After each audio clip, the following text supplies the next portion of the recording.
In this video, I'll guide you through how to edit tracking categories in Xero. Tracking categories are a powerful way to break down your income and expenses so you can see exactly how different parts of your business are performing. Maybe you want to track by location, department, project, or sales channel. Keeping these categories accurate and clearly named will make your reports far more meaningful. So let's walk through the process step by step. First, open your web browser and go to Xero's website. Sign in with your usual login details if you're not already logged in.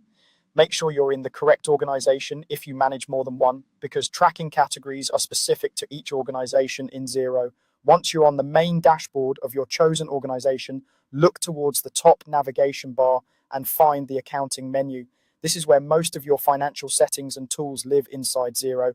Click on accounting to open the drop-down options. From the drop-down list, choose accounting settings.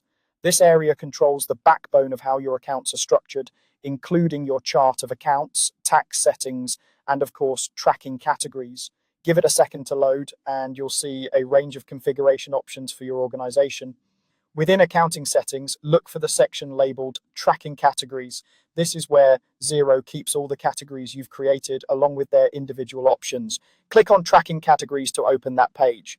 Now you should see a list of your existing tracking categories. These might be things like region, cost center, project, or any custom label your organization uses. Take a moment to identify the category you want to edit. It's a good idea to be sure you're choosing the right one, because renaming a category will update how it appears across your reporting and any new transactions going forward. Once you've found the category you want to adjust, click to select it. This will open up more details about that specific tracking category, including the name and the various options or values underneath it. For example, if your tracking category is region, the options might be north, south, east, and west. To change the name of the tracking category itself, look for the option to rename it. You'll usually see a rename link or button next to the category name. Click rename and Xero will let you type in a new name. When choosing a new name, think about how it will look in your reports and whether other people in your organization will easily understand it.